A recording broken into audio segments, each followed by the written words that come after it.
This week on the OneCast, we're joined by Bassmaster Opens Angler of the Year and Bassmaster Elite Series qualifier, JT Thompkins. That's a good one. That's a good one. Oh, God, it's a toad, son. It's a toad, dude. Let's go. I wake up to a little bit of drool on my pillow, feel like it's gonna be a bad day. What is going on, OneCast fans? I got to look at Trey, because he likes to jump in there and steal the spotlight from time to time. So just making sure that he didn't do that. We're really excited this week. We have JT Thompkins. He was the Angler of the Year in the Opens this past year, qualified for the Elite Series via the Opens. The first year they had to fish all 9. So interesting to hear his take on that and kind of how different that was. So we're just waiting for him to join. So we're going to talk a little bit about, sponsors and all that stuff we usually do. So make sure you head to OneCastFishing.com, use the code TheOneCast at checkout, save some money, get your snagless jigs, weedless neds, long neck hooks, soft plastics, all of that good stuff. Support those that support us there. Trey, what you got? Well, I'm just happy to be in the studio, man. Like, it's been a heck of a week. We've had a lot of storms roll through the East Coast. So, first and foremost, we hope everyone is safe out there. I know there's a lot of storm damage that happened from the high winds and the significant amount of rain that we got. So, but yeah, man, I'm just happy to be in studio. Show season's going on. So if you don't get your snagless jigs, weedless neds, and all those other, perfect baits from OneCast Fishing, you can see OneCast Fishing in a lot of the shows in Knoxville. Raleigh's coming up, but this will air after the fact. And this weekend he'll be in Richmond. So if you're in the Richmond area, you can swing through there, check out Ben. I'll be there Saturday. Trey won't be able to make it up for that one, unfortunately. And then the following weekend, he will be OneCast Fishing will be over at Knoxville for that show. Yep. And I think Trey and I are going to be at an event in Virginia that weekend. Possible. We may be there. Sounds like we might be there. Yeah. We'll push that out if we're going to make it to that. That will be the Angler's Choice open house in Martinsville, Virginia. Martinsville, yeah. That's right. So hopefully we can make it up to that. We're gonna make sure the logistics and everything work out and try to get up there. But yeah, so Ben's there. That's why he's not here today. He's setting up at Raleigh. It was busy. Today was setup day 1, so a lot of folks try to get up there and get everything done, and then traffic and all that. So he wasn't able to make it tonight.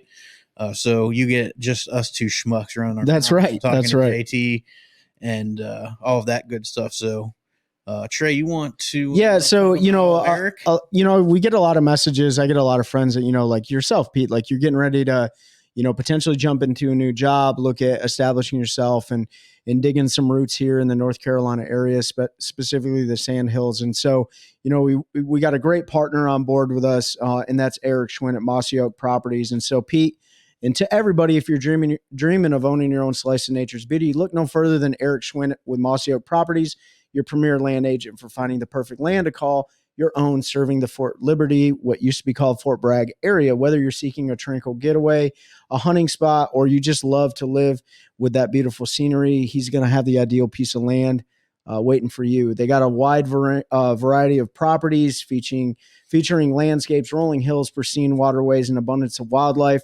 Eric's also committed to helping you guys find the perfect place to build your dreams. Whether you're an avid outdoorsman enthusiast, a nature lover, or simply just looking to escape that busy city life or whatever the case may be, he's going to help you match that dream and make that vision come true. So don't miss out on the opportunity to take your own piece of paradise. Contact Eric Schwinn, Mossy Oak Properties of the Sand Hills today to make your dream of owning land a reality. So you can contact him at area code 936-494-9686 or email him at eschwind@mossyoakproperties.com. That's eschwind@mossyoakproperties.com. Everything is linked in the description, so check him out. We're happy to have him on board. Yeah, we're excited to have Eric on board. I'm going to be hitting him up here pretty soon to start that house hunt in this great market. So, I'm super excited about high interest rates and blown out home prices and all that good stuff. But man, like, there's no better investment. And maybe we can talk to JT about this, or maybe he's not at this point yet. But, there's no better investment than owning dirt. Yep. And that's really where you can leave a legacy behind. And if you keep waiting, you're just going to hurt yourself. Man, it's definitely possible. it's dynamic. But Eric is on top of all that stuff. So even if you have questions, if you're not 100% sure, reach out to Eric. He can answer any questions you might have about real estate, land purchase, all of that good stuff. I am ready to go fishing. Yep, I'm ready to go Trey's fishing been too. out. I have not. All of our lakes, even Harris, is blown out right now. I drove past it today, this morning on my way to work, and it is chocolatey from all the rain that we got. Oh yeah, man, all of that runoff chocolated it up. Jordan, last I looked, was almost 6 feet high. Had come up 4 feet since yesterday. So she's blown out, which falls will be blown out till we got a significant amount of rain yesterday during that winter storm. So if you all are listening, I'm sure you saw that come up down the coast. So anybody affected by any of that, we hope you're doing okay. I know there were some tornadoes in Florida and stuff. So hopefully you were able to avoid any major losses. I know we got lucky. We just had some high winds and stuff like that, but I'm still standing. Trey's, everything's still standing. We're all working. Right. We're here going to talk to JT. Trey, you got anything you want to cover before we bring him on? No, let's bring him on and talk fishing, man. Let's do it. JT, you got us, bud? I do. I got you. Good. I know. I saw your message. I had it on my do not disturb. So I was like, if he messaged me, I got to go check. And I guess he said you had to download an app or something. So yeah, let me go through the Safari the first time, and then when I went to go enter back, it said you got to download the app because it's not available. So I had to go download the app real quick. That must be like brand new because I don't remember seeing that before. But that's good to know. Now we know moving forward to let constant changes, man. So we get to learn. But JT, super excited to have you on. Why don't you take a minute to introduce yourself to anybody who might not know who you are? Yeah. So as you heard, JT Thompkins, and I am a rookie on the Bassmaster Elite Series. I was the previous year's AOY champion, and basically I've been fishing my entire life, and it's what I plan to do for the rest of my life, and that's about it. That's not all of it, JT. And I'll tell you, when I was sitting at work today, I was pulling all your stats, and you got a 2022 victory that puts you that was your classic birthright. So you got to fish your first Bassmaster Classic in 2023, which you finished 24th, if I'm not mistaken.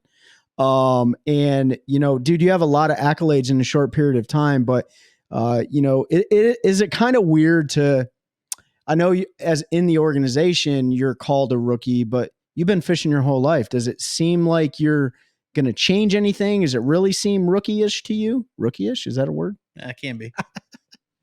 I don't know. I mean, like, in the fishing aspect, I don't feel like a rookie, but when it comes to, because the thing is that people don't understand, like, when you make it to the elites, it's like 33% fishing, 33% like endorsing sponsors and learning the ropes of that type of stuff, and the other third is like planning, organizing, and all that stuff. So all of those other 66% is just as important as the fishing side, and that's one thing I've had to learn recently is getting all my stuff in order so that way I can fish and be the most effective in that amount of time. But in the planning, sponsors, and all those certain avenues, I definitely feel like a rookie. It is my first year.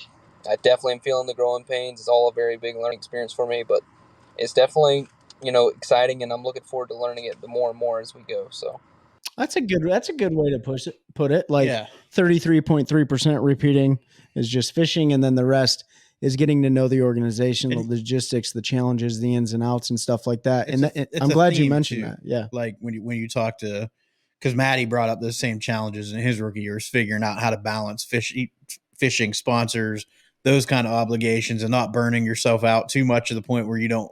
That's not that you don't want to fish, but you're leaving yourself short in the tank, and performance and stuff lacks there. So it seems to be the biggest hurdle. Before we go too far, and I want to talk about the first year of the Opens qualifying where you had to fish all 9. It was obviously different than in the past, but did you've been around fishing for a while. You fished both the 2 major circuits and MLF. You fished stuff. You fished Bass Opens and things before. Did you know? Because a lot of times when you talk to folks, they feel like when you qualify for the Elite Series, all of these sponsors are going to come calling, and I don't. That's not the reality. Were you kind of realistic and know that wasn't going to be the case, or in the back of your mind, did you think that some of that was just going to fall into place just because you qualified? So I was always, my dad grew up in an area of fishing. He fished the tour, and Back then, if you won tournaments, sponsors did come calling, and it was a different aspect. But now it's like to this part where it's a lot of social media, a lot of being there for a while, relationships, and stuff like that. So me and my dad were thinking that if I won Angler of the Year, I get a lot more sponsor calls and all this stuff, and I really did think I'd get a lot more calls than I did. And then also another thing that I learned was just because you get a call doesn't mean it's going to turn out to anything. I had a lot of people call and say we're going to work and do certain things for next year and it not come through. So that was another learning experience for me was, understanding how to navigate these different sponsors and, how to work out the best deals and stuff like that. So all of it was definitely new to me this year, and what did come as a little bit of surprise because I didn't get like next year. I don't have a title sponsor next year. The wrap's gonna be a introduction whenever I get that done. I'd like to make a video about it and some stuff, but like I don't even have a title sponsor next year. I have a lot of smaller sponsors that I was already had small relationships with that I already believed in that just stepped up a little more because I could, make it to the Elite Series, and I'm super appreciative for those guys. But no, it was definitely like you said. It's not the reality. Catching fish does not catch sponsors. It's the social media. It's the getting out there, working trade shows, and doing a lot of other extracurricular activities other than bass fishing that really attracts the sponsors. Because everybody gets out there and catches fish in the Elite Series. You have to set yourself apart in a lot of other ways, and that's one thing I'm going to be working on this year and years to come. Well, if you can, first of all, you're not very far from us. So I want to rewind just for a second, but I do have something to talk about with extracurricular activities. Where'd you cut your teeth at in this fishing world? So it had to be the Winyah Bay. We have a house on the river. So it was the Winyah Bay, Waccamaw, Red Bluff, Little PD, Big PD, Santee River, Black River, all these little rivers that come off of the main intercoastal waterway that I live on. That's where I grew up learning how to fish. I grew up fishing out of a 14-foot John boat with a 40 Yamaha tiller handle on the back of it and fishing in, I didn't even know what a depth finder was until I was probably 15, 16 years old, really.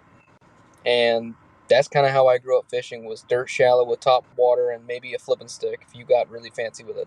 So that's kind of where I grew up, learning. And then, of course, I started traveling pretty young, around that time, 14 to 16, I did start learning a lot of the ins and outs of the industry when it comes to bass fishing.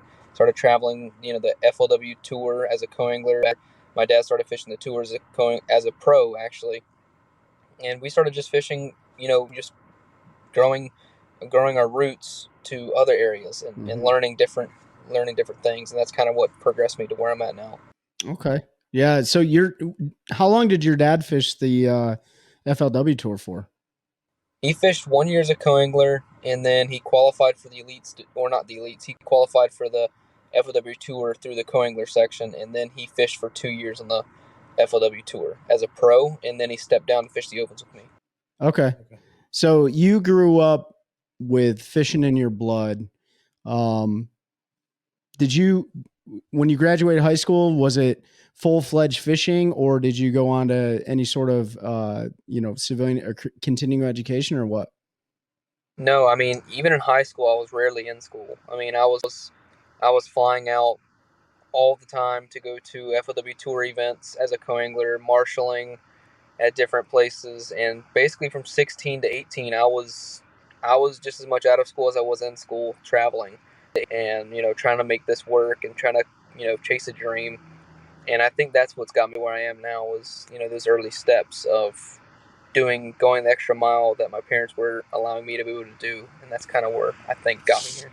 I got to be honest, man. I'm super jealous of you. I really wish that somebody would have let me not go to school for the last couple of years. That's like a whole training program. Yeah, dude. That's really cool.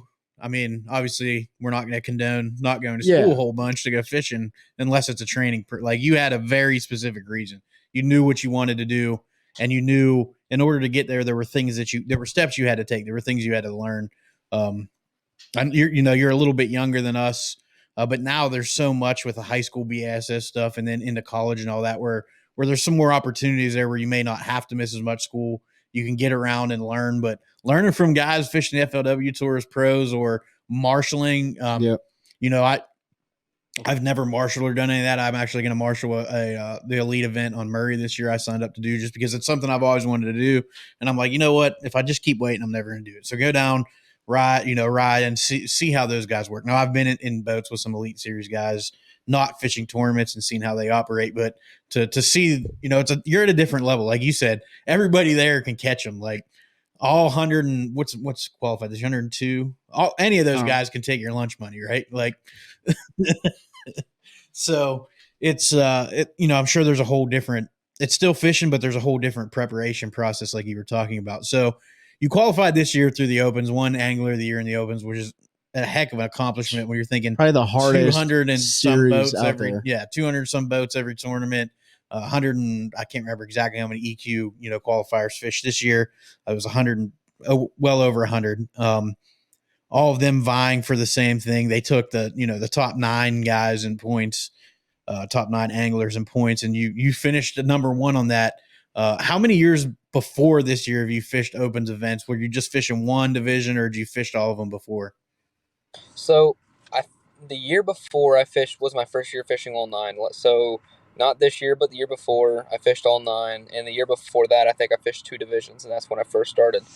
I fished the Southerns and the Northerns, and then the next year I decided to fish all 9, and then the next year is when I qualified. And that's kind of the route that I took with the Bass Opens, and that's what I feel like the fishing the 9 year before and getting to learn how to travel on my own and fish a lot of tournaments on my own was what gave me the experience to do as good as I did this year too. So I was going to say, yeah, you had a little bit of an advantage versus some of that field just by having that, you know, fishing all 9 experience. Some of those folks, this was the first time, you know, they'd been trying to qualify, maybe fishing 1 or 2 divisions, which are usually close to home, relatively speaking. Like you said, fishing the North and the South, you didn't have to travel super, super far for those events. You know, obviously it was a little bit different this year with all 9. So, you know, you had a year to kind of settle into the travel schedule. You really feel like that was advantageous to you coming into this year then to, you know, having to fish all 9 to qualify? For sure. I mean, I learned a lot about, you know, travel. Like another big part of bass fishing is being comfortable. And I learned, you know, I got my camper for my first year not last year, but the year before last when I fished all 9. And understanding how to travel, understanding how to book campgrounds and learning different responsibilities, and then also getting your camper set up completely. That way you don't have to waste any extra time on the road doing that. There's a lot of little things that necessarily doesn't help you, but it all put together, it definitely helped me, you know, be a better angler last year. And you know, it was definitely a good decision to fish all 9 that year. So when you look at the, and this is going to tie into the extracurricular activities, so I haven't forgotten about that question, but you know, a lot of people have a misconception that, you know, bass anglers fishing professional tour just fish, right? And you talked about working shows and stuff like that. Are you employed with any business outside of working for sponsors or anything like that? No, not right now. I'm fully self-employed when it comes to bass fishing and stuff like that. And then of course I have my obligations to my sponsors. Like, you know, we're doing some stuff for, you know, one of my sponsors is GSM Outdoors, which is Cuda Tools, Yamamoto, Bill Lewis, and Steel Shad. And we have, you know, when I go to Texas, I'm going to be doing some stuff with those guys. You know, I'm going to go meet with Skeeter Boats because they're my new boat sponsor this year and motor sponsor with Yamaha. So definitely also I got to, you know, have a lot of responsibilities this year when it comes to, you know, these are responsibilities I put on myself, but I'm going to be, you know, getting an entire new camera set up for my boat. And then I'm going to be doing a full-time YouTube channel and trying to get up as much content as I can to be able to help my sponsors the best way possible. So that's kind of... keep going, man. Sorry. No, I was just saying that's kind of what my job entails of this year, basically. Okay. So when you talk about extracurricular activities, like what, so because let's look at this from every angler for the most part that's on, you know, the tours. Like every one of them a lot of them are coming on board with the YouTube channels. A lot of them are doing the social media. They're being forced to do that, right? Like it's not like you just have I mean, unless you're like, you know, KVD or something, and even he's doing social media stuff. But so when you talk about like setting yourself apart. How do you do that in an industry where it's really tough, right? How do you do that in an industry where everyone's baseball card essentially looks the same now? Yeah, and that's the really hard part about the industry is it's when it comes to the fishing side, it's almost impossible to set yourself apart from a lot of the other guys because you have 9 tournaments a year, and the unknowns in bass fishing are so like drastic that it's hard to set yourself apart, guaranteed every single year, back to back to back to back, and be able to present that to sponsors. You can't go to a sponsor and be like, "Hey, I'm going to win 3 tournaments this year." Like Yeah. it's just really difficult to do. Like we've never seen an angler other than maybe Jacob Wheeler be able to call his shots on how he's going to do throughout a year and stuff like that. And so when you take that aspect out of presenting the sponsors, you got to go to numbers that you think that you can have facts behind when that comes to YouTube views, impressions. Just like how many impressions do you get on YouTube? How many impressions do you get on TikTok? How many impressions do you get on Instagram, Facebook, Twitter, whatever it may be? And that's the numbers you got to come to these sponsors with because they don't really care how many, like if you place a certain rank every single tournament. That's not what's going to sell them products. What's going to sell the products is either going to these shows, being present, being involved, and being able to like in person put these products in front of people and sell them as a salesman, or be entertaining to the point where people want to gravitate towards you and associate themselves with you, like we see with Ben Millick and KVD and a lot of the other people, especially Greg Hackney. Yep. They're such likable people. They do such good jobs at what they do that whenever they come out with a product, whether it's good or not, people are going to gravitate towards it and buy it just because they want to have a piece of what those guys have. Yep. And they all come out with great products. I'm not saying they come out with great products. They don't come out with great products. I'm just saying that no matter what they come out with, there's going to be a certain amount of people that pay for it just so they can get a piece of relation with that guy. Like, hey, I'm throwing the same bait as Ben Millick, and I'm throwing the same bait as KVD. I'm flipping the same jig as Greg Hackney, using the same rod, whatever it may be. And that's what you got to build for yourself, whether it be through a YouTube video and other social media aspects. But it's really hard to do that by just winning every single tournament. Because of course, if you go out there and win all 9 tournaments and the Classic, people are going to want to do what you're doing. Well, I mean, if you can do that, man, that'd be the first time in history, right? Yeah. So, we had a local, like a regional local pro in our last episode. He talked a lot about a lot of the same things. And we kind of, for anybody listening, are trying to show the importance that it's not necessarily about the brand as much as it is about your brand. You need to be able to plug whatever brand or company or whatever it is that wants to sponsor you, provide that into your brand, and then use your brand to sell their brand. I know it sounds confusing, but it's a Game of Thrones. But yeah, it's a Game of Thrones. But your brand as an angler is really what is selling now. Like talking to how he had been doing it for 40 years. Back in the day, meet somebody and say, well, how many tournaments did you win this year? And you say 3, and they go, okay, well, we can do this. And that's what mattered because that sold. It was a different time than it is now. And, like you said, folks like Milliken and some others have built their brands and people associate with that. And then I try to explain to people. And another thing I want to get across to our listeners, and you brought it up, generational talents should not be what you try to measure yourself against. Stuff like KVD, Jacob Wheeler, those are generational talents. Those are guys that are just, they're at the top of the game, like everybody at that. But then there's a little bit of a step above that where they just do things that other folks can't do. And it's not taken away from anybody. I mean, to qualify is unbelievable to be able to fish with those guys. 22nd in your first Classic appearance. Like clearly, you can hang with the big boys, but like those generational talents, you can't compare everybody else to folks like that because that's just not something that's repeatable long term. If you look at before KVD, guys like Rick Clun back in the 70s, Bill Dan, those guys were there early on, did things that weren't done again until KVD came along, and then he kind of pushed past that. Now you have Wheeler doing his thing, and whoever might be the next one. It might be JT, it could be Joey, it could be some of these other folks that that are having really good years. So I appreciate that you brought that up. Like it's almost the other anglers almost have to grind more. Everybody thinks it's just going to fall into place, and that really isn't the case. I look at it like this, though. if you like, no one will ever be the 2023 Bassmaster Open Angler of the Year ever, right? You're the only one. Yep. Every time you win a tournament, you will always make history with every time you fish a tournament. You always make history with every trade show you go to, with every time you work with a sponsor. Like, you are making history. I think it's important to harness and capture all of those data points for sponsors and be like, listen, like, I'm building my brand to support you, like Pete said, but I think, and you're right, like, everyone wants to compare the current generation with the previous generation. Like, that's not fair, because you just made history this year where no one else is ever going to make it again, right? Like, it's every single tournament is different. And somebody wins, and no one can ever take that away from them. But talking about that, because it is, when you look at jumping into the industry, whether or not you're fishing, or whatever else, it's a risk. It's a risky business, right? Just like everything we do is risky. Are you, like, when you look at your everyone asks it, like, what's your 5-year plan?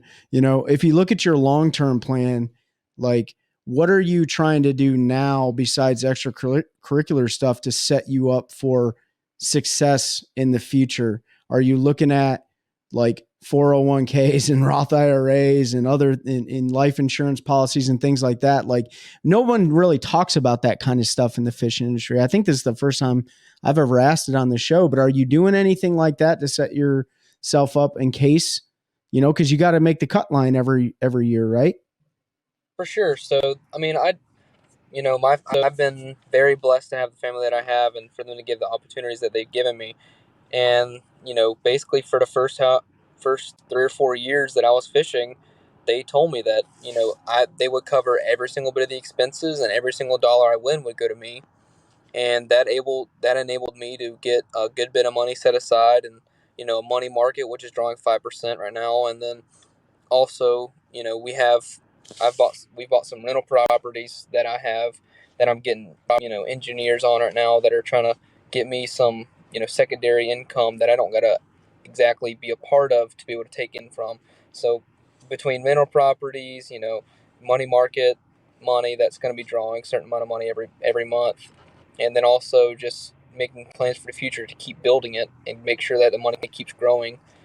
I got a lot of different stuff going on that I'm trying to work on, but definitely, I got to make sure I got to get this fishing stuff, YouTube, sponsors, and getting that stuff growing, so I can also get the rental properties and the money market growing, because you can't get a rental property with no money. That's right. You can't draw enough money. You can't draw enough money when the money market's at 5% if you don't got $1 in there. Yeah, man. That's so. I'm super glad you said that, and that's, we got some young guys that have been on the show too. And, looking at what's going to be a passive income opportunity and investment opportunity and stuff, because, you've seen, or you've heard, I haven't seen, multiple guys file bankruptcy and lose their homes or lose their relationships with their families because they're willing to risk it all. But if you do it maybe a better way, not the right way, I don't think there's a right and wrong answer, but you do a better way, kind of like what you're talking about, you can set yourself up for some form of stability. Whereas if you do end up getting cut, like our good buddy Matty was on that line this year, and thank goodness he requalified, but that could have changed his entire trajectory in life. But he's also a smart businessman outside of the fishing world, right? So is that something you learned throughout your training, essentially, because you have been a trained angler, dude, which is pretty cool. Did you learn that as you were growing up into this world, into this industry? Yeah, so my family's always been really smart with money, and they've always done a very good job at making sure that they keep money growing, and they've always understood that aspect of stuff really, really well. And that my dad's helped me a lot and understand with what to do with money and how to keep it and how to build it. And he's done a lot of rental property since he was 18 years old. He's been, he's consistently bought since he was 18 years old. And then he's also has money in the money market, and, a lot of different things that I've just been able to bounce off of that and learn from that. And he's taught me a lot. And I feel like even if, in a few years, if I can make enough money doing this, that even if this doesn't work out, or I get booted, or let's say I'm out there 24/7, I want to, step back and build a family, hopefully I'll be able to do that. Like, I'm not stuck, doing something that I don't want to do. I mean, God forbid I ever want to stop fishing, of course, but That ain't gonna happen. you do never know. You know, yep. Yeah. So that's what my dad's always trying to help me with, is learning how to set myself up for, freedom, like having freedom. Like, Yeah. I'm not stuck doing one thing. Yeah. I can do whatever I want in the future, and that's what my dad has helped teach me a lot of. So Don't ever let that go. No, Don't ever let that like freedom, like that just that mindset go. Cause you could find yourself trapped in a drop ceiling building with fluorescent lights. And, for some people that's their definition of happiness, but it's definitely not mine. I know it's not Pete's, and it doesn't sound like it's yours either. So, but it sounds like you're grateful, man. And I'm not going to quote the show I heard this on, but I've been recently, binge watching a show, and a guest said, if you're not grateful for anything, then you can never be happy. And it sounds like you're extremely grateful for your family and providing the opportunities. And that humbleness will go a long way, inside and outside the fishing industry, because everything is relationship based. And so, I'm really happy that, we're talking to somebody who's grateful for what they have. So, and having that opportunity with the your family, be able to provide that is awesome. I'm going to ask a little bit of a hard question, and I'm sure you've heard all the grumblings, about your family being able to provide you those opportunities. But, we don't get into the divisive stuff on this podcast. We don't try to bash people, but how does that feel? Have you heard those rumors, the daddy's money stuff, all of that stuff? How does that make you? Do you feel like that downplays the accomplishments you have, because your family made smart financial decisions, were able to provide that opportunity to you? I just want folks to understand like how it feels on the person that's essentially being bullied because of an opportunity that they were provided. And like I said, if you haven't heard any of those, we don't have to go into it. But I'm just curious, as you talked, it made me think about that. yeah, so I mean, I would be completely honest with you. I mean, I've never been asked a question, exactly like that, but whenever you're out there, it always, so here, let me just think how I'm going to phrase this the best. So no one's ever going to turn down this. That's one thing. It doesn't matter who you put in my situation, they're never going to turn down this opportunity. Number one. Number two, this is going to come off a little off, but like, you can ask everybody I'm around in the opens, and it's one thing I'm known for. I don't think you're going to find someone with the same opportunity that I have that works as hard as I do on the water. And that's one thing that my dad always told me, is never let anybody say they outworked you. So yes, they might not have the opportunity. They might have more opportunities, or however it may be, but never let them outwork you. Never let the person in the camper beside you, never let the person in the room beside you or standing next to you outwork you. And that's one thing my dad taught me. He said, if you always outwork everybody next to you, you'll always come out on top. You're absolutely right. And I know why Pete brought that up, because we see it all the time, whether or not it's on our community page, which those people end up getting booted, or somebody, catches a 6-pound bass and it's their PB, or whatever the case may be. And there's so much negativity and just envy that somebody is doing well. Right. So we bring that up because, mental resiliency is a huge piece of any profession, I think. And so when you get those negative crowds, like saying those things or whatever, I get it all the time, man. Trust me, I've gotten blasted. But that's something that like you look at and be like, you know what? I ignore it, or it's going to make me even compete. It's going to make me work harder or compete harder. But I think the message to send everybody, at least from our position, is like, if you're just happy for everyone for what they're doing, like, it's going to be a far better place. You know what I'm saying? And so, you can let that jealousness and stuff like that happen, like on the water when I beat your face in, cause I whooped you in a tournament. But that should just inspire you to work harder. Those social media trolls are all over the place, but I'm glad you brought that up, because that, we get it all the time, man. Yeah, that just made me think of it when he was talking about, your family being able to afford you that opportunity, and that I push that stuff out when I hear it, but I remember hearing some of those grumblings about you and a few other of the young guns that qualified this year, and rumors flying around, all of that were completely unnecessary and kind of took away from the accomplishment from somebody looking in, and I just wanted our listeners and viewers to be able to see, like, just you nailed it. Like, the best way you said it was nobody would pass that opportunity. You're 100% right. If anybody fishes or does anything and when that opportunity was presented to them and they'd say they wouldn't take it, they're bold-faced lying to you. I think Kyle Welcher said it best. Like, they haven't seen that money yet. Right. Yeah. But I mean, and Shaw Grigsby brought it up a couple episodes ago. If you haven't listened to that and you like Shaw, I don't know who couldn't like Shaw, but he would get super jealous because Denny Brower would be in the parking lot before he pulled in, and he'd be there after he pulled out, and he'd be like, dang. And you're right. He was outworking him, man. He was outworking him. So, I was going to move into 2023 season. So, before we do that, I want to talk about the Classic. All right. Before we talk about, like, the look ahead and all of that. So, you've obviously fished some big tournaments. You fish the Opens, you've won one. Anybody that fishes bass fishes, whether they tournament fish, if they're never going to tournament fish, every single one of us has fished in a Bassmaster Classic in our own head somewhere, right? Like, it's every bass angler's dream is to walk across that stage.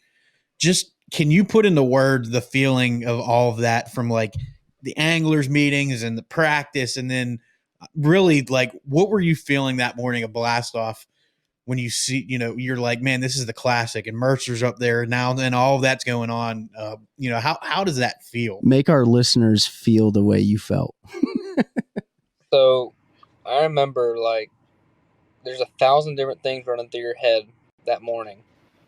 And the second you wake up, whether you slept or not, you wake up a little bit early, you get out there, and then they come pick you up in the shuttle, and then you're talking to everybody, and then all the anticipation just slowly builds. You get in your parking lot, and then where all your boats are parked, and you look across, you see all your anglers you've dreamed about fishing against your entire life, and then you back your truck overboard. Actually, I think they backed their truck up to my boat and then carried me to the boat ramp in their truck. And that entire time, it all just feels surreal. And they back you in, you're idling to the dock, and you just see everybody around you that you dreamed of being a part of, and you're there. And then you pull up to the dock, and then there's thousands of people lined up down the river, cheering everybody on, but it truly feels like they're cheering you on. And then you see your family, they come down the dock one at a time, you go up there, you talk to all your buddies, and and then it's just like this surreal moment where it's like this collection of you made it. Like, you're not even thinking about the tournament.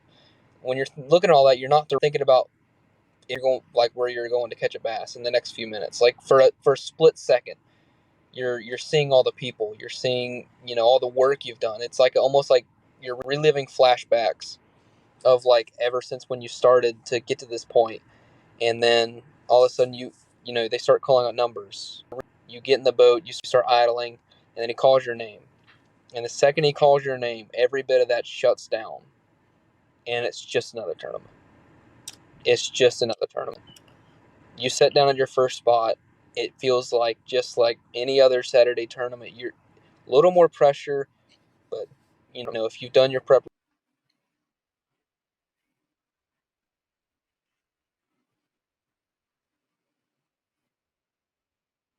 completely surreal.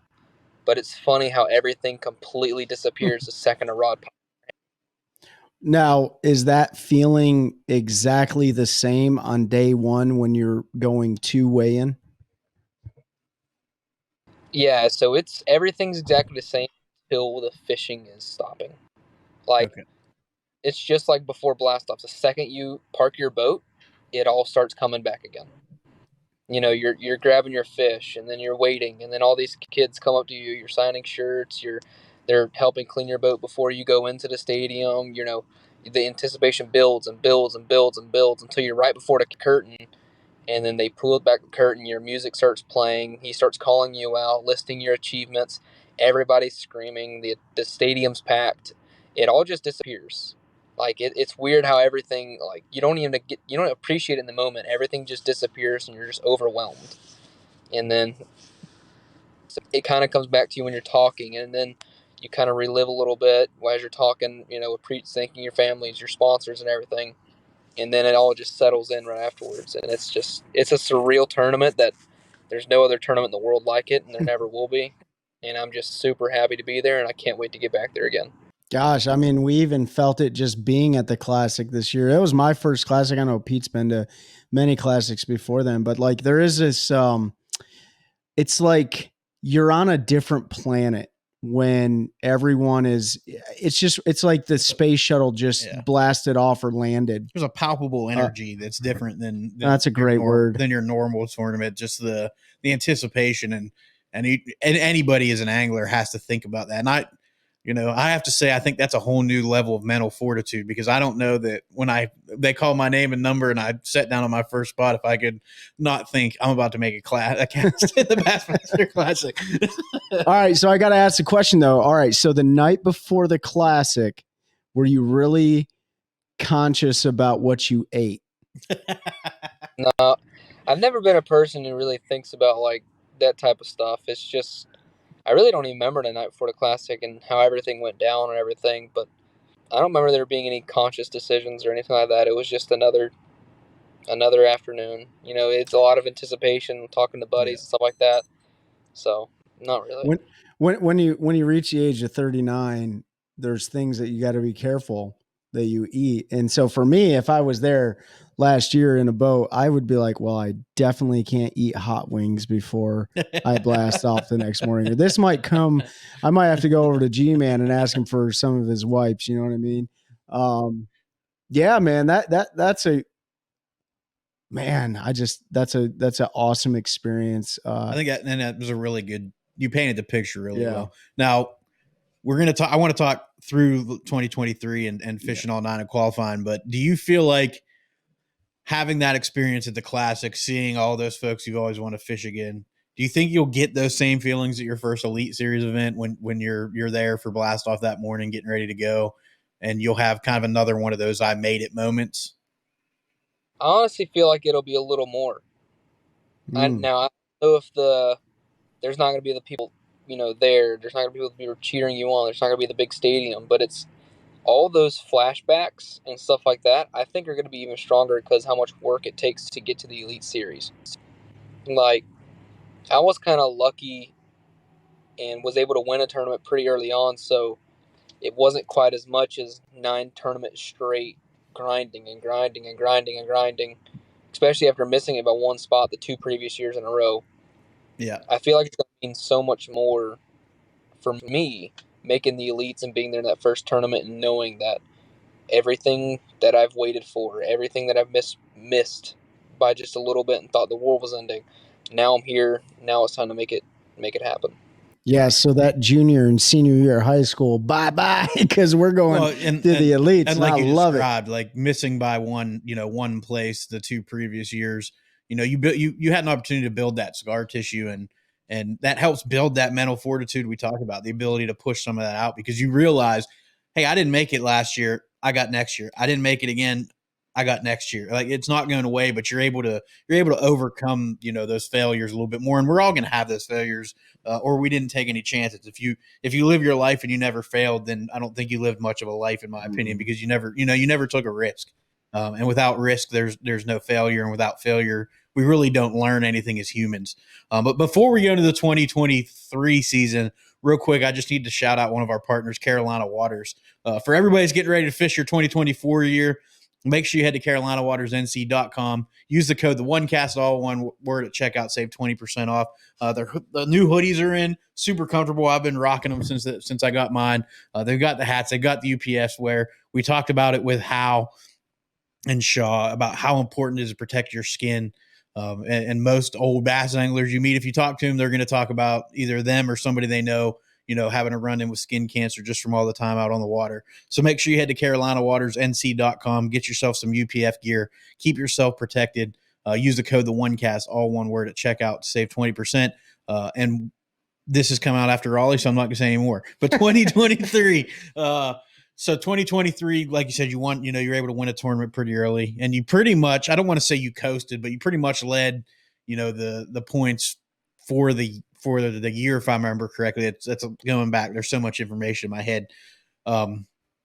Did you feel more confident coming in this year, given how close you were the last 2 years, and now, it was so. For those that don't know, real quick, previously he's talking 2021 and then the 2022 season, you had to be top 3 in one of the divisions, so across 3 tournaments.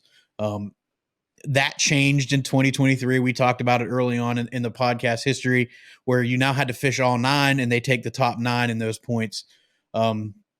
So did you feel like, giving your experience fishing, you said you fished 1 division, then 2, and then all 9, if I remember correctly? I might be wrong, but do you feel like, being that close, were you feeling pretty confident coming in that you could perform well, needing to be in that top 9 across 9 tournaments versus trying to squeeze into a top 3 across 3 tournaments? Because that's a lot more pressure when you're talking 3 tournaments and needing to be in the top 3.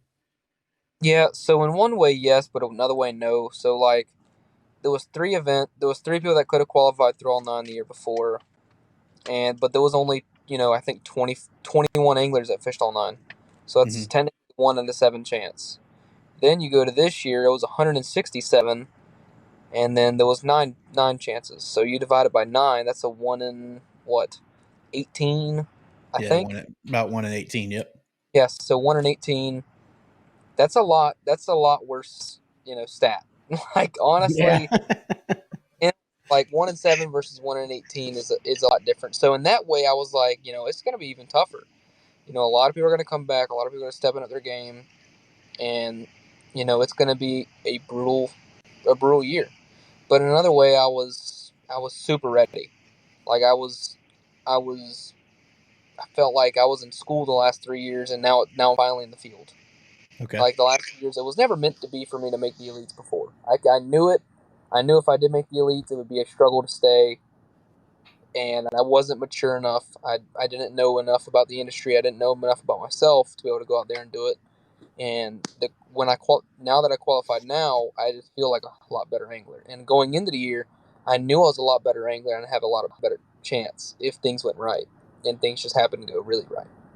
Yeah, they went definitely right. I mean, you basically have a bachelor's degree in professional bass angling now because of all your training and everything. And it's pretty amazing to see that, man. So, with so of the 167, like, yeah, you may have a 1 in 18 chance, but out of those 167, how many of them been fishing as much as you have or as consistent as you have? Do you think that, well, it's a 2-part question, but I guess really the real question here is, do you think that of the 167, a lot of them were burned out over those 9 tournament periods and were unfamiliar with managing fish over a 3-day period? Or, like, what is your take on that? Did it help your chances?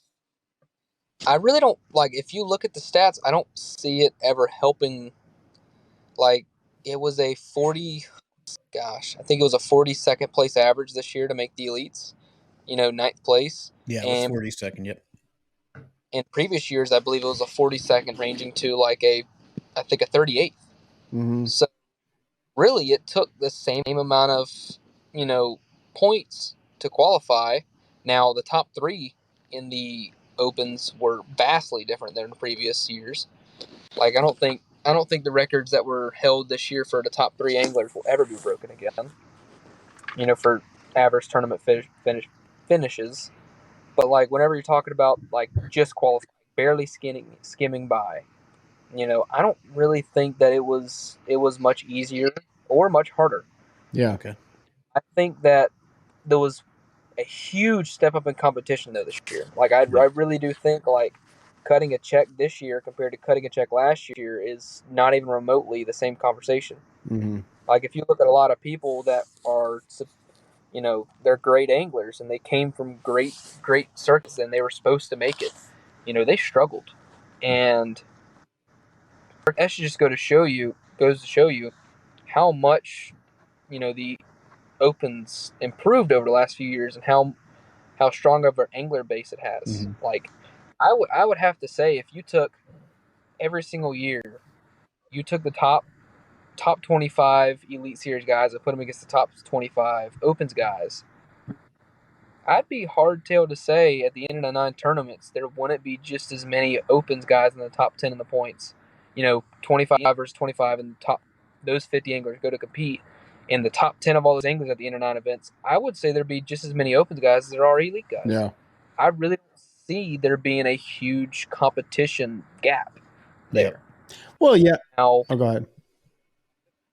but I don't know. Yeah, I think you're right. We said all the time that not that it's easy in either, but I feel like your chances are better at winning an elite series event when you're at that level than they are an opens event, because opens events 200 and some boats, you get all of the local guys that are fishing. You get all it's just a whole different level of competition. And you get multiple BPT guys, you get multiple elite guys. Like in an average open tournament, you have 20 locals, 5 elite guys, maybe 5 BPT guys, and 50 hungry EQ guys. Yeah. Hungry.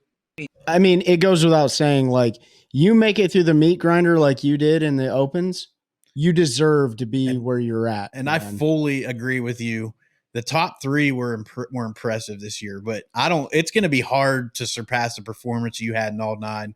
And you can correct me if I'm wrong, but I think you only had 1 finish outside of the top 25. Is that correct? I had 2 technically. In a way, so like the way I had Toledo Bend, which was like a 35th, and then I had one tournament that was a 48. I only had one tournament out of the money. I'll say that. Yeah. I know that for a fact. So that was one tournament out of the money, and I had 5 top 10s and an 11th. Yeah. So basically six tournaments that were top 10s. Man. And my average finish was a 16th place finish. That's yeah, good luck beating that. Yeah, that's unbelievable. So when you looked back at when you were looking at the 2023 schedule across the 9 derbies, I think derby's like a northern thing. I'm from Kalamazoo, Michigan, so we always say derby. But anyhow, when you're in 2022 going into 2023, when you were looking at the 9 tournaments, which one were you most concerned with? That you're like, man, this one's not going to be a good one for me. And did it play out that way? I mean, obviously they were all good for the most part. My scariest one was Wheeler, Alabama. Period. That is the scariest one even if you're a Wheeler guru, that's a scary tournament, because if you get a bad boat draw there, it's not a good event usually. Like, I would love to see the stats for out of the top 10, who had a boat draw 25 or better? Who was first 25 to go out one of the days in the top 10? So that was one of the scariest ones because it's all boat draw related. And I don't know how, but I got like the worst boat draw in the entire field. I think I got 118 or 110. So I never got on a starting spot either day. I got to watch it go down 2 days in a row, basically. I watched the one guy the first morning catch 2 5s and a 3 right in front of me. Never even got to catch one. Then day 2, I know the guy that I pulled up and saw him start there. He caught 21 pounds and had the biggest bag of day 2. Yeah. So 2 days in a row, I never even got to catch one, but I ended up finishing 11th there because I had a really good late in the day deal on late spawners. Like, so you couldn't see them. I knew they were there. So what you're saying is you're super excited to go back in your first elite season to Wheeler Lake. I don't think so. No. Well, what was it? Did that just fish really small because of the ledges and stuff? That's what I was going to say. Explain shoals? To the listeners who may not know why boat draw at Wheeler is so important. So, I mean, not everybody knows this. It's more like when you get to the top level, everybody knows it. But like, there's probably 15 spots on all of Lake Wheeler that have a really good morning bite. Like, when I'm talking about really good morning bite, I mean pulling up and having a shot at 20 pounds. Probably about 15, maybe 20 that are actually good at firing every morning. And then it's a very popular deal. I mean, I don't know how many tournaments we've seen dominated doing it. We watched Takahiro Mori catch them, and we watched a couple other people doing it, and everybody knows about it. So when you got everybody knowing about 15 spots, it's a literal boat race. every single time. And some places you can fit 2 boats, some places you can fit 3, some places you can fit 1. So usually the top 50 boats, they're pulling up on something that's money, and then the rest after that, you're scrambling. Just get in line. Yeah, get in line. Just get in line. So, I mean, we saw, we all saw it on socials. I mean, Milliken cracked him in the face doing something. Did you see any altercations or anything like that on that body of water during that tournament? I never really saw altercations. I mean, I even had, words with people. Now, it never got hostile or nothing, but I was like, hey, can I pull up in here? And, wasn't able to, and I left. And I think a lot of people had that happen. Like, it's all boat draw based. Yep. So, but, luckily enough for me, I had a really good late in the day bite that got better the later it got. And I spent a lot of my practice trying to do that. But that's typically not how that place goes. So, okay. I'm not really excited about it this year, but also in one hand, if that deal goes down again, I could see another really good event happening. It's fairly close to the same, I believe. I don't care if we fish the Sabine River the entire Elite Series. If I'm on the Elite Series, I'm excited, so it doesn't matter.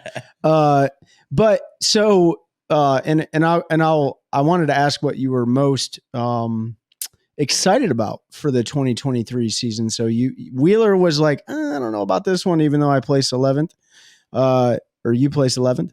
What was your favorite one? What were you looking forward to most? St. Lawrence River and Harris Chain. Those were my 2 favorite events throughout the entire year that I was looking forward to. I really had a good shot at winning St. Lawrence River, and I had some technical difficulties that, I ended up losing 2.5, 3. No, I lost 3 hours on day 3 trying to get my stuff fixed. And then day 2, I had to drive 45, 50 miles an hour all day, all the way down to the mouth, which is an 1.5 hour run alone without, some issues. So I definitely had a good shot there. I missed one big opportunity that would have put me up another 2 pounds. And then I think a lot of the, issues that I have would, cost me a lot of time. But, that was one event I was really looking forward to that I took advantage of. In Harris, I was really looking forward to one thing, and it was blown out when I got there, the one pattern that I was really wanting to do. So I had to completely scrap it, so I never really got to try it. But hopefully next year at Harris, I can go catch them. I like it, man. Go ahead. No, go ahead. No, so now let's look at 2024, your rookie year on the Elite Series. What event are you most excited for? Because it looks like most of the lakes you've probably been to, you probably have a little bit of history. Is there one that you're just like, you have circled on the calendar, like I'm ready to get there and do this thing? I'm really looking forward to Harris, really looking forward to Champlain, St. Lawrence. Those are the main ones. But I guess those are probably the number one. And if I can get my deal to work at Harris, if it's late enough or early enough, whatever, if I can get it to work, I could really see Harris being a huge event. But the thing is, I don't know if I can get them to fire. Yeah. So it's interesting. You hear a lot of shows ask that question. It seems to me, and I'd have to go back through like dozens and dozens of shows to like capture the data, but it seems like Florida fisheries and northern fisheries are almost exclusively everyone's favorites to go to. Is it because of the time of the year that the other fisheries happen, or is it because of the quality of fish or number of fish? Why do you think that is that Florida and the northern fisheries are usually everyone's favorite? You're starting to hear Texas get up there too. Like, Tejas. Yeah. So like the funny thing is, I mean, I'm sure a lot of people are going to yell at me, argue with me, whatever, but let's do it. I will take it. Yeah. I still think Florida is one of the worst tournament bass fishing lakes in the country. Like you heard it, folks.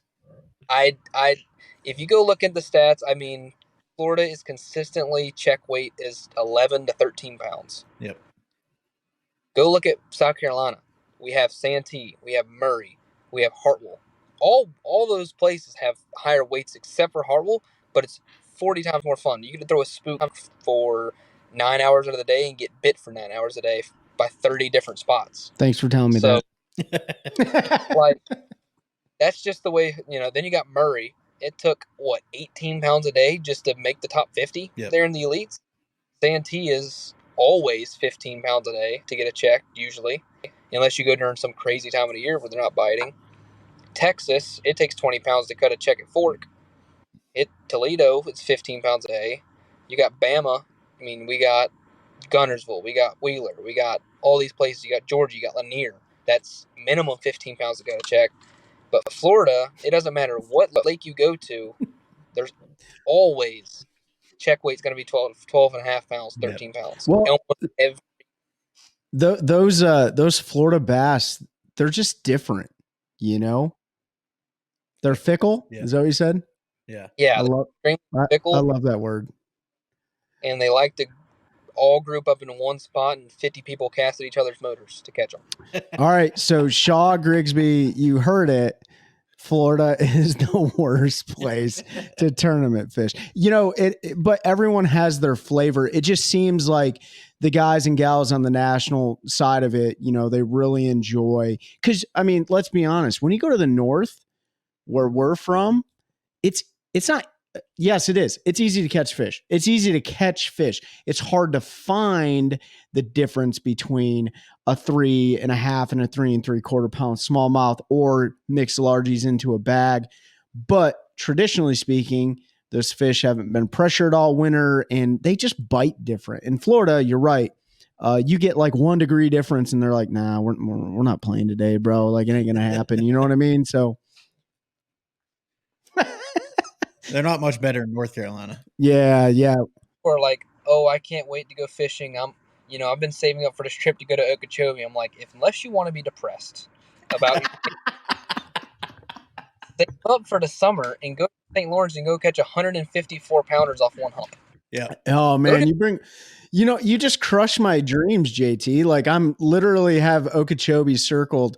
It's a destination bucket list place, but you're absolutely right. Like I went down to St. John's River a couple years ago and I absolutely just did not catch bass. Like, I mean, I caught some, but it was like, man, I saw Greg Hackney over here in these cypress trees like a week ago and he was hammering down. It's like, nah, I'm going to catch mudfish, alligator, mudfish. Oh, there's a bass, you know? And then like, I don't know. I have really good fortune. I have no reason to not like Florida at all. Like, I should love Florida. I've won a tournament there. I have a couple top 10s. I've cut a lot of checks in Florida. But, like, when I go there, it is so frustrating. So, if you get 2 warm days in a row, the fish go from the dead center of the lake to the bank. Or you get 4 degrees colder weather and every fish in the lake just dies or swims in the middle of the night. So, like, I don't know what I'm supposed to do. Like, it's so frustrating. Like, if your weather is not consistent, it is I don't like Florida. Yeah, and that we talk. I'm glad you brought that up because we talk. The F1 stocking stuff in North Carolina is a big deal where they're crossing a Florida and a northern strain, first generation, and they're making this F1 hybrid, largemouth. And the reason they're doing that to help bolster our fisheries is because when they do that, you get the cold weather resistance of the northern strain, but you get the feeding and the growth rates of the Florida strain. So you kind of get the best of both worlds. And people hear that and they're like, oh, why don't they just put Floridas in? That's why, because in North Carolina, it'll be 40 degrees for the next 2 weeks. And then we're going to get a week where it's 70 every single day. And if these were Florida fish, they wouldn't know what to do. I'll tell you right now, I was out with, and if you haven't checked out Bass and Brews podcast, they're a funny bunch of dudes, but I was out with one of their co-hosts on Sharon Harris Reservoir the other day. You know how we had to catch them? We had to drop in 28 foot of water with a blade bait and just hold it still. I mean, if it doesn't get more boring than that. I mean, granted, catching fish is just fun in general, but I felt like my neck was starting to grow another head because I'm looking at the forward facing sonar, and it's just like, so yeah, I mean, I just wish it was a little different. But I wanted to ask you, so you're going into 2024, you got a bunch of your comrades that were with you fishing the EQs, Milliken, Trey McKinney, I can't remember all the other guys' names, and I apologize for that, but were any of those guys in 2023? Were they travel partners with you, or did you roll solo? Yeah, so I'm really close with 2 of them. So Kyle Patrick, Tyler Williams. Okay. Tyler Williams, I traveled and practiced with for 5 to 4 of the events pretty dedicated. You know, we work together extremely well. And then Kyle Patrick, I'm really good buddies with him. And, you know, those are the 2 people that I know really close. Is that going to be the deal going in 2024 with those guys? Yeah, I'm pretty excited to work with, you know, I think me and Tyler are going to, you know, stay tournament, you know, partners. And then, but I'm definitely looking forward to starting that off and, you know, getting to see my friends again and everything. I just had Kyle Patrick at my house staying for a few days, and we had a good time. And I'm definitely looking forward to get the season started to see everybody again. So looking forward to it. There's no doubt everybody worked hard. There's no doubt that based on what you achieved in 2023, that you worked harder. I mean, that's just what it is, right? But that being said, in 2024, whose face do you want to kick in the most in the tournaments? It can be one person. It could be all of them. I hope it's all of them. But if there was one person, who do you want to beat the most? I mean, I want to beat all of them, honestly. That's fair. That's what I would say. That's a good politically correct answer. I like it. I'll be honest. Like this class coming in, man, there's some potential.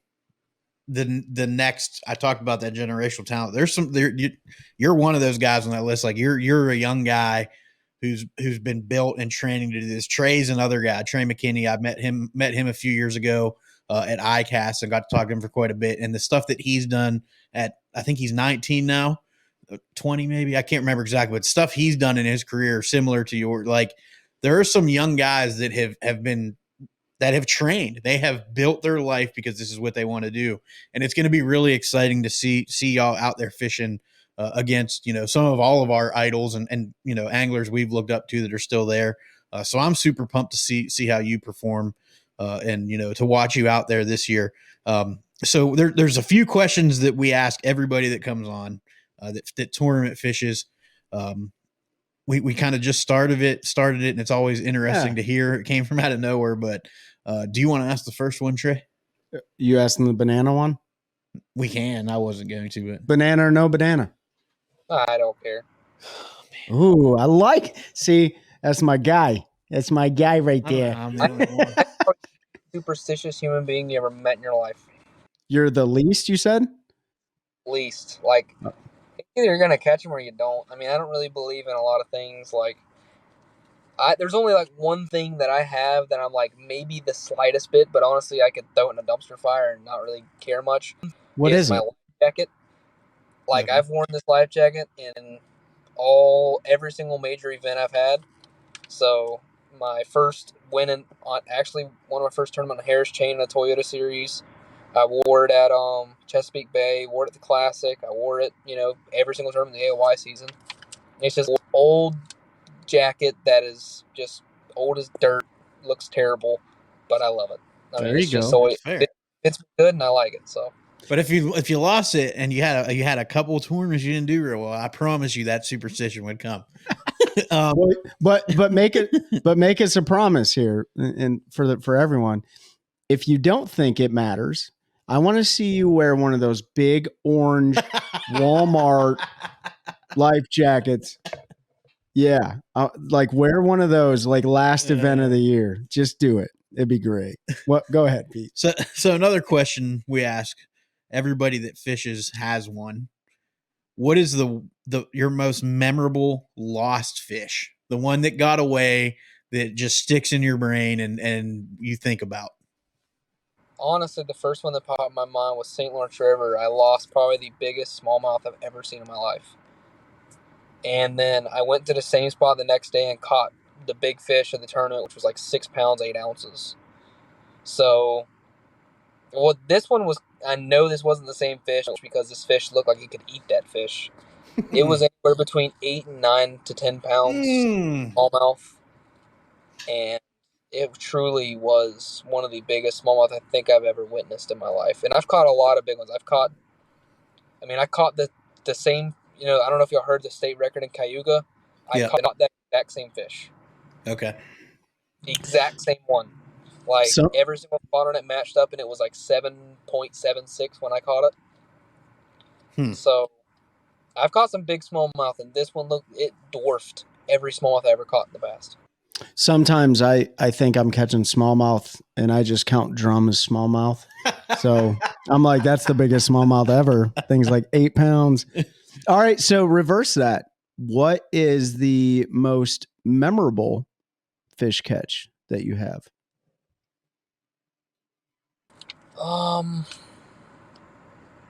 Most memorable one was probably the one at Harris Chain. It was day 2, AOY on the line. All I needed was catch was like a very little amount of weight, and I was good. And I was struggling. I lost like 3 fish. And then I remember pulling up to a brush pile that I caught a lot of fish on throughout the tournament. I was like, it's going to happen here. And I've waited till the right time of day. And we're like second or third cast in, I hook up with like a 5-pounder. And I halfway back, I'm reeling them in, and all of a sudden my mic cord gets wrapped in my reel. Like, and then you see me on live, like just flinging around wires and tossing around and like move my rod to one side, and the fish is jumping, and I'm not even reeling because I can't reel, and there's slack 6 foot, and this fish is just going haywire, and I'm losing it borderline. And then finally I get it all fixed, and I catch him, and that's the fish that got me AOY. So Okay. I guess that's probably the caught fish with a near miss. So Did you ask Bass if you could take that one home and get it mounted?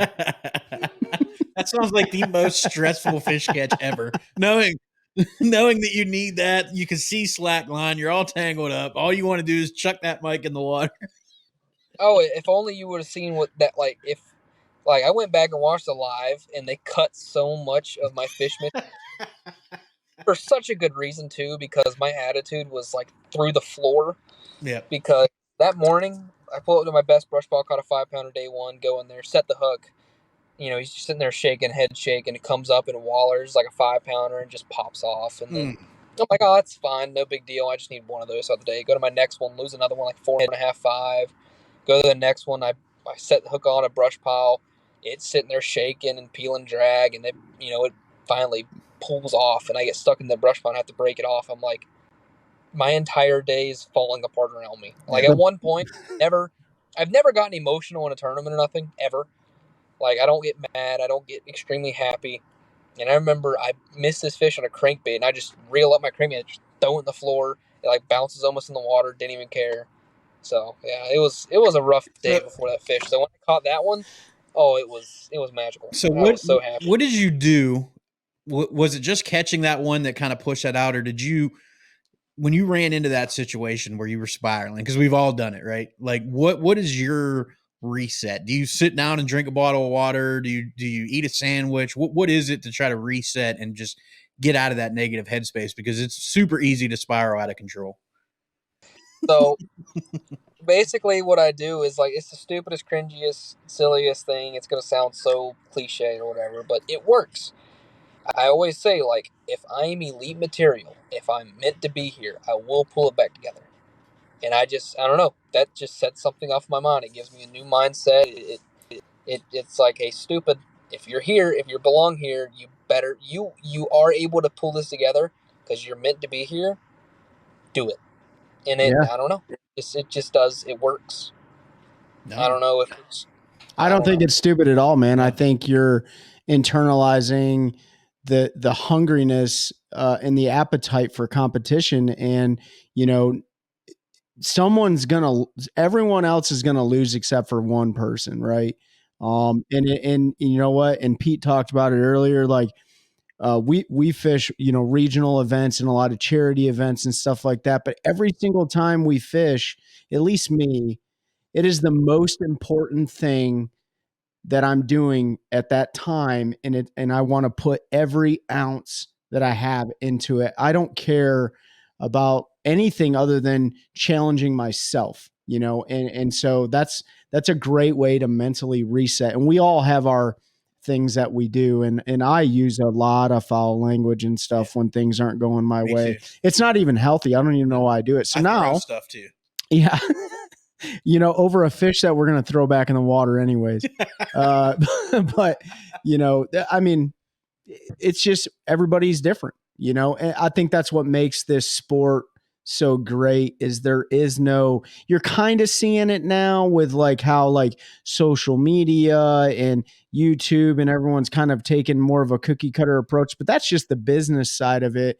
Same thing you can say with all other athletes out there, but you really can be your own brand and own person in this sport. And that's what I think makes it really special.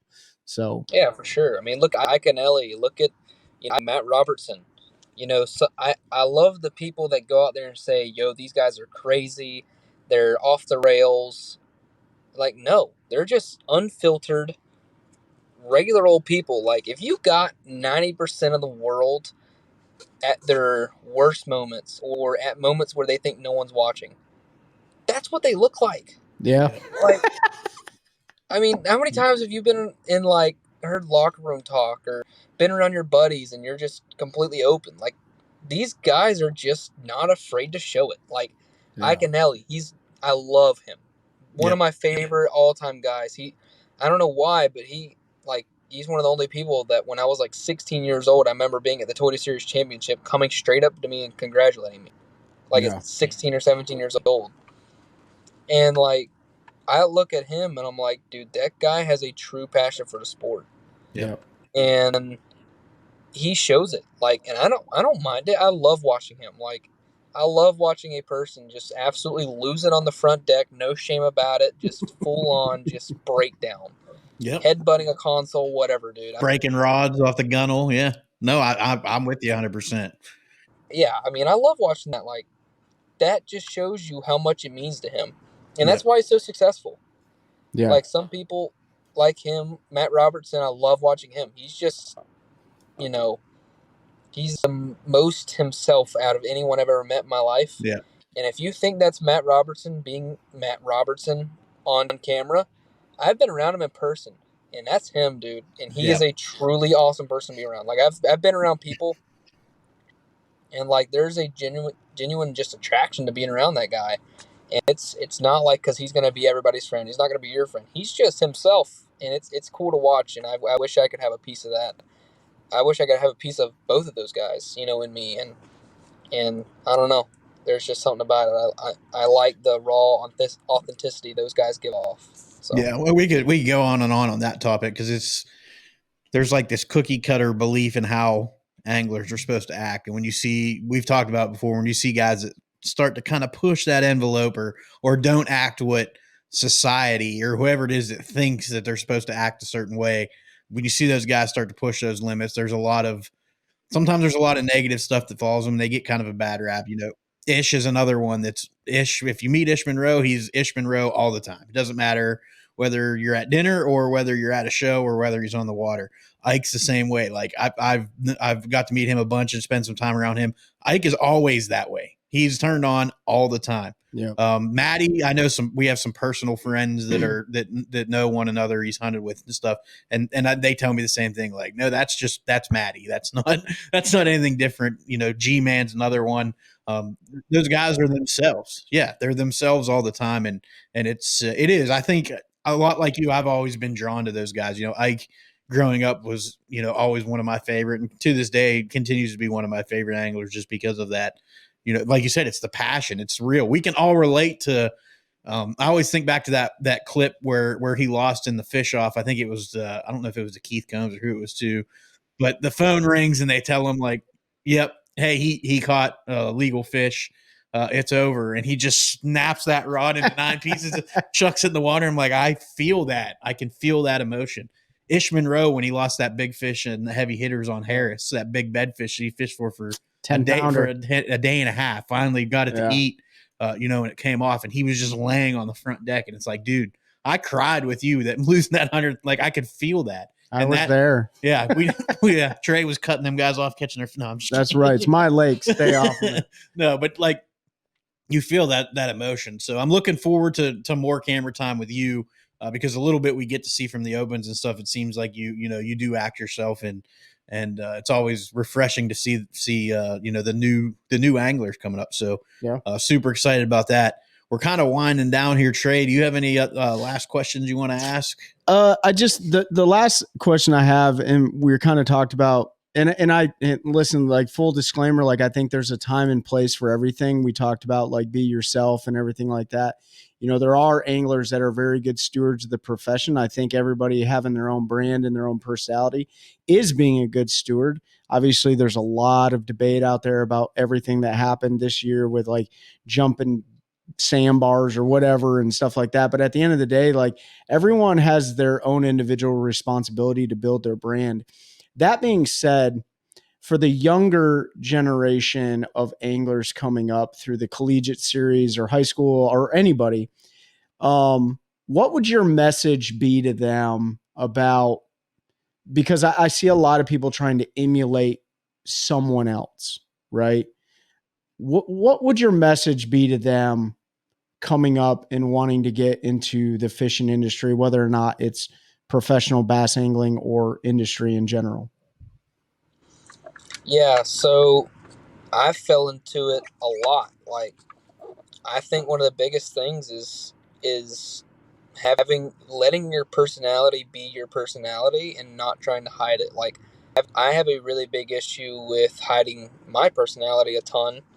Like, no, I say that, but like, if you genuinely meet me on the water, I'm like, I've had my co-anglers tell me 100 times, like, I catch a 4 or 5 pounder, and like, okay, like, why don't you react? Why don't you nothing? I nothing. Like, typically, I don't react. I don't get excited. Like, I'm a robot when I'm on the water. I have a goal, and I'm not gonna do anything until I accomplish it. I don't speak to the camera a lot. I don't do anything, and I feel like that's a big mistake that I made that I will give to other people is you're not fishing really for you. You're fishing for the thousands and thousands of people watching you, because the people that are watching you are trying to get a glimpse of what it's like to be you. And whenever they don't see you get excited, they're not going to get excited.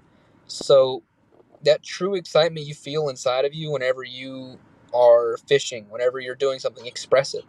Mm-hmm. Like, I've never done it. I'm a terrible spokesman for it. Like, I'm not a big emotional guy. I'm not the guy that's gonna jump up, headbutt a trolling motor, or break a rod, or when I catch a fish, I'm not gonna scream to the point where the entire lake can hear it. But that's really, like, that's what most of us feel inside when we catch a fish. We feel every one of those feelings that you see some guys showing off. We feel that inside. We just suppress it. And I feel like for a lot of people coming up is be relatable. Try to show the enjoyments of being in our sport, and try to be as personable as possible and get to know people and stuff like that. Don't just dedicate yourself to the fishing and be like this, silent person. Always try to be a spokesman for the sport. Try to, show what it's all about, and then just be more entertaining, I guess, is one way. And people will gravitate towards it. Well, be positive. That's the biggest thing, is positivity. Yeah, that's a hard one. That briefs real well, but a lot of people, including myself, they struggle to express. It's okay to express negativity as well, and frustration, because you're not performing the way you want to perform. You're not. It boils down to nothing more than that. Like, it is literally, you're not performing. It's no one else's fault. It's just you're not performing. It's okay to express that. I think it's important for a lot of people to hear that, because everybody wants to be like somebody else, but be like yourself, and then identify, like you said, where you're weak at, right? And so I definitely want to revisit this conversation at the end of your first 2024 season to see, because you said yourself, you're not emotional, you don't really express yourself. So when we come back to the show, so I'm basically inviting you back right now, let's revisit how you have adapted behavior changes for the 2024 season, knowing that there's going to be a lot more eyes on you. There's going to be cameras. Hopefully they have wireless mics so you don't get wrapped up in them, to see where you've grown, because it's all about growing, right? Growth mindset, which does breed positivity and stuff like that. If you're constantly looking at everything as a challenge, that's really how you maintain positivity. It's too easy to circle the drain negativity. So thank you for expressing that. I'll turn it over to Pete, and then we'll give you an opportunity to plug everything that you want. Yeah, no, I don't have anything else, JT. I just want to say I really appreciate you taking the time to come on the show with us, to talk about, a little bit 2023 season. I think there's some really good stuff in there about the financial aspects and setting yourself up for the future.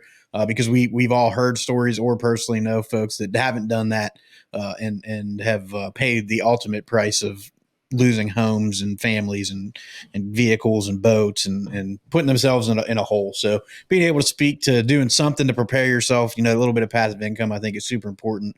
And there's going to be a lot of young guys and gals, a lot of young anglers that are going to look up to you and Trey and some of these other young guys that are coming into the elites this year. And I think we're going to see it for a long time. We're going to give you a chance here to plug, any sponsors you want to. I want you to shout your social medias out. I'll link all your social medias down below in the description. Once you're done, we'll say a little outro deal, and then just hang out for a minute. We'll end the show, and then we'll say a couple words, and we'll let you get on with the rest of your evening. So now's your time to plug anybody you want to plug, and to let any potential title sponsors know you're still looking. Well, it's JT Thompkins Fishing on all platforms. We're trying to get it all changed over to JT Thompkins Fishing. And then, really big thanks to Yamamoto Baits and the GSM Outdoors Company with Kuda, Bill Lewis, all those companies. They really helped me out this year. And then FX Custom Rods, they're probably the best built rods I've ever put in my hands. It's the same blanks you see in $500 rods, but in 180 to 80 to those lower end price ranges. Same rods, same parts, same everything, and I love them. And then Outcast Tackle, got some of the best jigs on the market, got a lot of new stuff coming out. And then, Skeeter Yamaha, they've stepped up really big time this year, and I'm super happy to be with part of their team. They're a long-time brand that's been a supporter of the sport, and I'm super proud to be with those guys. X2 Power, really appreciate those guys and everybody over there. Awesome, man. Well, like Pete said, hang out for just a few minutes. We're going to close this bad boy out. We appreciate you taking the time to, talk your 2023, your growing up and what you're looking forward to 2024. Pete, you got anything else for him?